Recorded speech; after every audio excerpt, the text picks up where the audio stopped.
Nabi Isa itu bisa Islam itu bisa diikut sertakan untuk menghakimi Islam juga kalau Nabi Isa itu. Ya, itu yang aku pertanyakan. Tapi abang bilang tadi kan kalau Isa itu kan khusus untuk Bani Israel kan? Itu. Kenapa enggak Bani Israel aja nanti yang dihakiminya kalau dia datang kembali?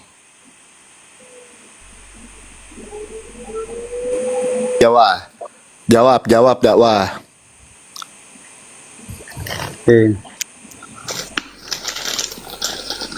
Teman-teman Kristen ya, sorry ya teman-temannya, kenapa saya marah tadi, maaf. Kita jaga akun kita yang pertama, yang kedua kan kondisinya tidak ada hujat-hujatan kan antara Pak Eman sama sama Bang Dakwah toh. Ya janganlah teman-teman Kristen naik ke atas tiba-tiba marah-marah sama dakwah. Itu maaf ya, sorry buat teman-teman Kristen di bawah.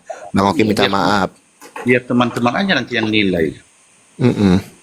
Gitu, silakan Pak. Dilanjut ya. Oke, sudah dulu. Izin ke kamar mandi dulu, guys. Oke, silahkan.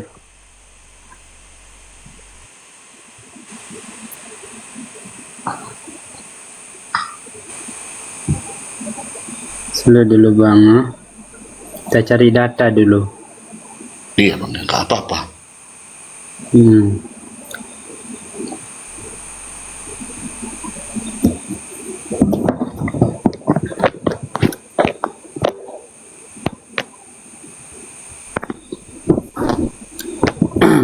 Ini ya Bang, di dalam ya hadis ya dari Abu Hurairah, Rasulullah bersabda, bagaimana kalian jika putra Maryam Isa turun dan memimpin kalian?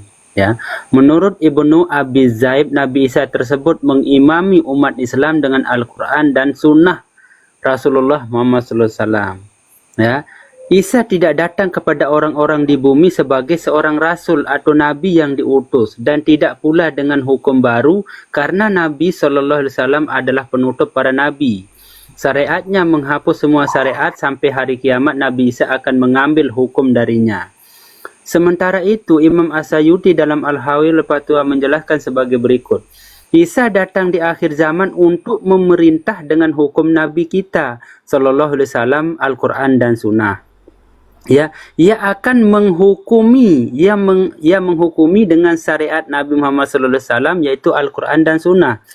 Ya, sesungguhnya mana dia? Ya, jadi alasannya dulu kita cari ya, kenapa? Karena di dalam hadis ada yang mengatakan bahwa Nabi Isa alaihissalam itu turun nanti untuk yang pertama adalah untuk meluruskan ajaran-ajaran yang dahulu yang dia bawa itu dan yang dibengkokkan gitu. Contoh ya, sedangkan di dalam Al-Quran dijelaskan atau ditanya Nabi Isa alaihissalam, ditanya oleh Allah ya, kenapa, apakah engkau yang mengatakan bahwa engkau adalah Tuhan?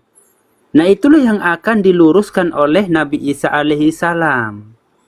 Ya, karena kenapa Nabi Isa yang turun? Karena pada saat ini Nabi yang terakhir itu adalah Nabi Muhammad SAW. Jadi semua manusia di seluruh dunia ini adalah umatnya Nabi Muhammad. Makanya itu sebabnya ya, yang mempertuhankan dia itu, maka apa yang mempertuhankan dia itulah yang akan diluruskan oleh Nabi Isa alaihissalam.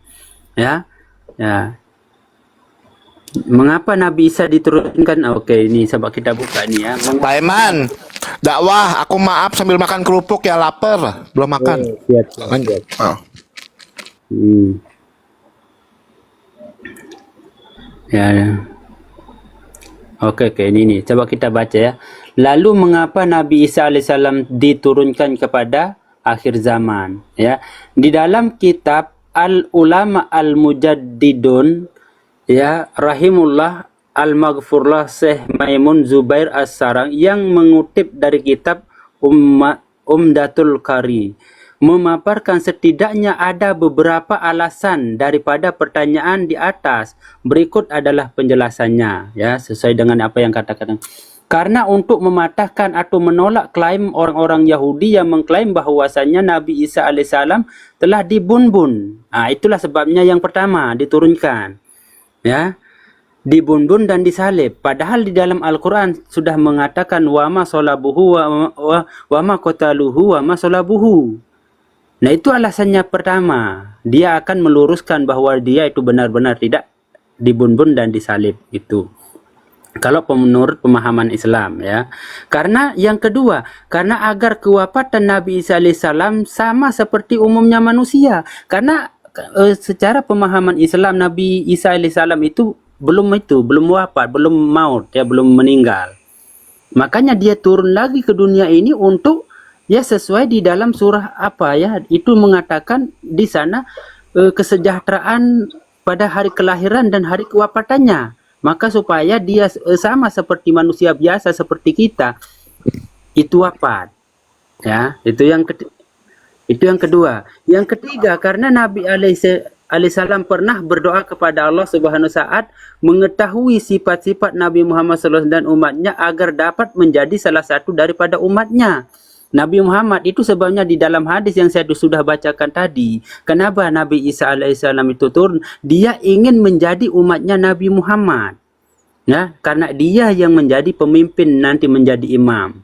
Itu yang ketiga. Terus, karena sebagai sangkalan terhadap orang-orang Nasrani dan sebagai penjelas akan kepalsuan mereka yang menyeru akan perkara-perkara yang tak masuk akal dan terbunuhnya Nabi Isa alaihissalam oleh mereka. Nah, ini, ya, orang-orang Nasrani ini yang sudah menganggap dia apa, ya, menjadi Tuhan, menjadi apa, maka itulah yang akan diluruskan. Yang kelima, beberapa keistimewaan Nabi Isa alaihissalam yang telah disebabkan karena Nabi Muhammad SAW pernah bersabda, aku adalah orang yang paling dekat dengan putra Maryam Nabi Isa alaihissalam. Tidak ada seorang pun Nabi di antara aku dan dia Nabi Isa alaihissalam. Nabi Isa adalah Nabi terdekat dalam hitungan waktu dengan Nabi Muhammad SAW. Ini dijelaskan di dalam apa? Ya, di dalam hadis, ya. Nah, demikianlah kiranya alasan mengapa Nabi Isa alaihissalam diturunkan kembali ke bumi, ya. Itu alasannya, ya, kalau di dalam Islam. Tapi kalau di dalam Kristen enggak tahu, ya. Iya, Bang. Setahu saya Yang kutanya tadi kan Abang bilang kan Isa itu turun hanya khusus untuk Nabi Israel. Tetapi kenapa pada akhirnya dia ikut menghakimi atau ya ikut menentukan mana nasib Islam itu? Karena Abang bilang tadi kan kalau Nabi Isa itu turun hanya untuk khusus Nabi Israel, ya. Tetapi kenapa pada akhirnya bisa juga dia menghakimi orang Abang seperti orang Islam? Dan kenapa sih kalau menurut logika saya, kalau Nabi Isa itu nanti turun untuk menghakimi, di mana sih Allahnya? Kenapa nggak langsung Allah aja yang menghakimi? Ya, makanya kalau logika ya, kenapa sih nggak dari sekarang kita menuhankan dia itu? Ya, karena pada akhir zaman nanti Isa itu nanti yang menghakimi. Kenapa nggak Allah aja nanti yang menghakimi? Kenapa harus Isa? Oke, ya. Yang pertama tadi kenapa? Yang saya maksud untuk orang Bani Israel itu adalah pengutusannya, pengutusan pertama kali dahulu sebelum turunnya Nabi Muhammad. Itu yang saya maksud, bukan sebelum itu. Tetapi maksud saya bahwa Nabi Isa alaihissalam itu diutus untuk Bani Israel sebelum Nabi Muhammad diturunkan. Itu maksud saya. Sedangkan kalau masalah kedatangan lagi satu kali itu, dia itu akan menjadi umatnya Nabi Muhammad nanti. Itu. Dan kan Bang Eman Lembu mengatakan kenapa tidak Allah langsung yang menghakimi? Karena apa? Karena kan orang-orang pada saat orang-orang Nasrani, ya, atau orang-orang yang menganggap dia itu Tuhan, kan banyak orang sekarang juga yang menganggap dia itu Tuhan, umat-umat Nabi Muhammad itu. Makanya Nabi Isa alaihissalam itu turun Ya, atau kenapa Allah? Kan kalau Allah itu kan sudah dijelaskan di dalam Al-Quran sewaktu ya Musa meminta supaya Allah itu menampakkan diri. Kan sampai Musa pun pingsan, apalagi dia akan turun kan. Itu jadi nggak bisa Tuhan itu. Ya, karena Tuhan itu laisa kamitslihi syai'un. Tidak bisa untuk sama seperti manusia. Manusia pun akan berbicara dengan dia itu harus melalui tabir, harus melalui perantara, yaitu baik melalui malaikat, baik melalui ciptaannya gitu kan. Jadi nggak bisa dia langsung sendiri untuk menghakimi di dunia, tapi di akhirat nanti tentu ya Allah yang akan menghakimi kita ya melalui pemimpin-pemimpin kita. Contoh kalau saya sekarang kan Nabi Muhammad, maka nanti yang memimpin kita adalah Nabi Muhammad. Misalnya kalau Nabi Isa nanti umatnya Nabi Isa. Terus Nabi Adam nanti mempunyai umatnya, terus Nabi Ibrahim mempunyai umatnya, gitu. Logika saya nggak masuk, menurut logika saya nggak masuk akal, Bang. Ya kenapa? Karena kenapa nggak langsung Allah aja nanti yang turun untuk menghakimi dunia ini, itu yang menurut aku. Ya, tapi ya kalau itu menurut ajaran Abang ya nggak masalah sih, kan kita ini berdiskusi santai aja ya. Ya mungkin juga kalau orang Abang menyala-nyalakan ajaran orang Kristen memang seperti itu juga. Kenapa? Karena yang lebih duluan turun ada itu menurut sejarah ya, mungkin sejarah Alkitab itu yang duluan turun ya. Mungkin di abad ke-7 baru ada juga yang namanya Al-Quran itu ya. Tetapi karena penjelasan Abang saya pun kurang paham ya, kurang masuk logika saya ya. Kenapa? Ya, Karena gini, Bang. Karena Abang kan Isa itu turun pertama kali ini khusus Bani Israel.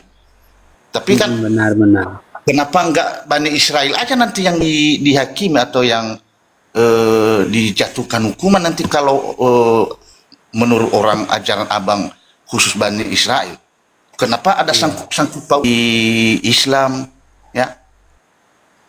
Ya gini Bang.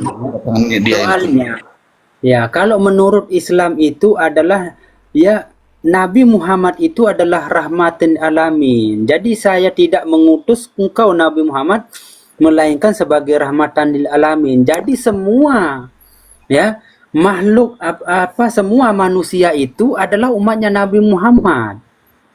Ya, baik yang Kristen, Buddha maupun semua itu adalah umatnya Nabi Muhammad. Jangan framing seperti itulah, Bang. Kami juga nggak mengakui kami ini umat Nabi Muhammad, enggak loh. Ya, jangan framing seperti itu dong. Karena begini, Bang. Boleh kita tidak mengatakan bahwa saya itu adalah bukan umatnya Nabi, boleh. Karena apa? Dulu juga ya nabi-nabi terdahulu itu, Bang, banyak yang diingkari oleh umat-umatnya. Contoh seperti Nabi Musa. Banyak yang mengingkari dia sehingga dia membelah laut untuk pergi dari kampung halamannya yaitu Mesir, Bang. Padahal dia itu adalah Nabi Musa, tapi kan banyak yang ingkar. Contoh juga Nabi Muhammad. Sampai pun pamannya Nabi Muhammad yaitu Abu Jahal itu ya. Itu adalah pamannya dan juga termasuk daripada umatnya pada saat itu. Tapi kenapa dia tidak mau mengaku bahwa Nabi Muhammad itu adalah utusan Allah? Ya, karena mereka itu ingkar.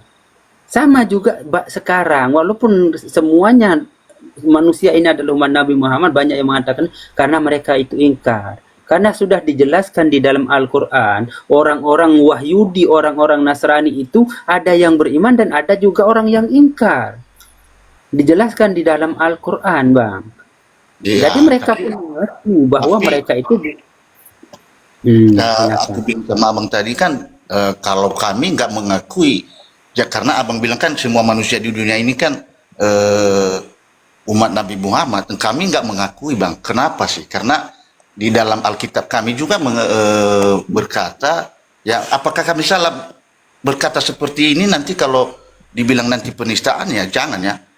Karena di Alkitab kita juga ada mengatakan kalau ada nabi setelah Yesus ini turun itu ya jangan dikatakan nanti penistaan ya. Nabi palsu itu menurut kepercayaan kami loh. Ya. Baik.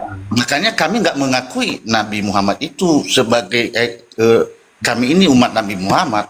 Makanya aku bilang tadi jangan abang bilang semua manusia di dunia mungkin di pengajaran agama abang mungkin demikian, tetapi kalau menurut kami tidak seperti itu loh. Nah, coba sekarang kita berbicara secara Sebentar dakwah. Kuluruskan dulu. Kalau dakwah tadi mengatakan semua umat itu adalah umat Nabi Muhammad, umatnya Nabi Muhammad itu terpecah menjadi 73 golongan. 72 golongan masuk neraka, 1 golongan masuk surga. Jadi sudah terpecah menjadi 73 golongan. Jangan kau bilang pula kami ini adalah umat nabimu dakwah. Ya kan? Aku luruskan di situ aja. Silakan lanjut. Silakan. Makanya aku bilang sama abang tadi ya jangan katakan kami ini umat Nabi Muhammad. Ya kenapa? Karena bisa nanti dikatakan kami memfitnah atau menghujat kalau kami lebih menjelaskan isi Alkitab kami, karena di dalam Alkitab kami menjelaskan bahwa kata Yesus kalau ada nabi setelah Yesus ini selesai semua pekerjaannya yang telah dilakukannya di dunia, ya jangan dikatakan kami nanti menghujat atau bisa kami katakan kepercayaan kami nabi-nabi palsu loh. Ya, makanya aku bilang tadi jangan katakan kami umat Kristen, umat Nabi Muhammad, janganlah bang. Kita nanti bisa apa loh? kedudukan ya di sini tadi jumlah hadis tentang Kita bicara secara santai aja ya, jangan ada ya seperti yang abang Oki nanti jangan sampai kami diturunkan secara apa nanti bang Oki. Pak, yang pasti gini Pak, suaranya jangan terlalu keras, jangan ada kata-kata kotor, jangan ada kata-kata menghujat, biar besok Komal ini bisa terbang lagi, ya, biar besok Komal ini bisa live lagi gitu. Karena akun saya 1 minggu 3 kali Pak rungkat Pak. lanjut lah. sesuai dengan hadis ini ya. Saya buka dulu ya hadis ini.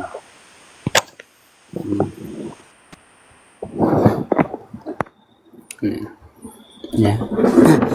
Sebenarnya bukan ya, kalau di sini ya sebagian dari hadis-hadis tersebut adalah sebagai berikut.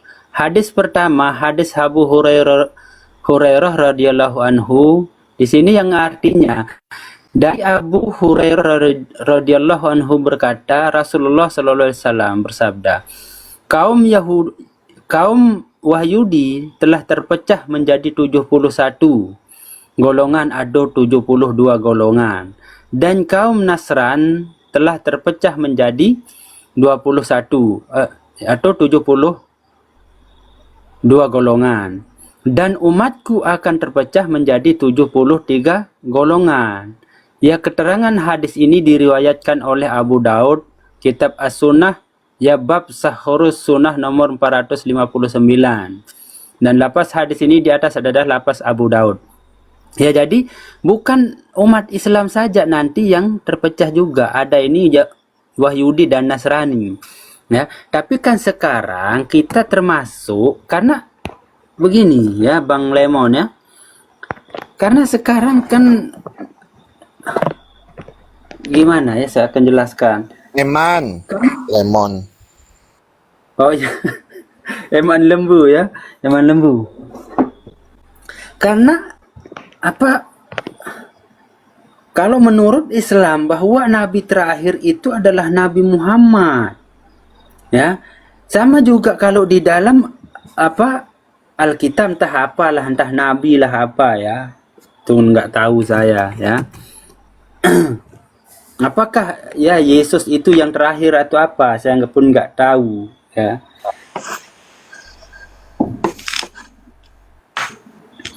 Ya, makanya itu Bang Eman lembu ya.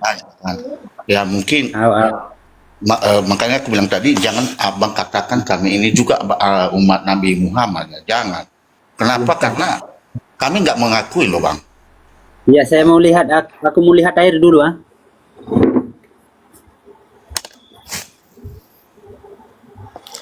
Silahkan ngomong aja dulu Pak, nggak apa-apa Pak. Tapi jangan senggol limannya Pak, nanti monolog Bapak nggak jadi bahaya. Iya. Itu yang Nabi Isa itu diturunkan khusus Nabi umat Bani Israel.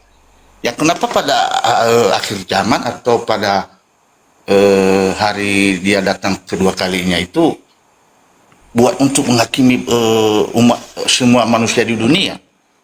Kenapa nggak hanya Bani Israel aja yang dihakiminya? Ya.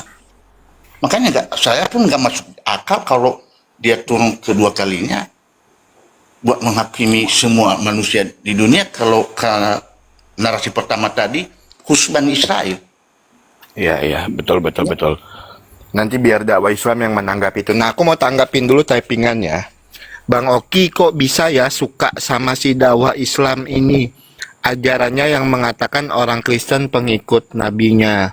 Teman-teman, seperti apa kita menunjukkan kebenaran kalau kita nggak dekat sama dia, kita menyampaikan kebenaran nama dia?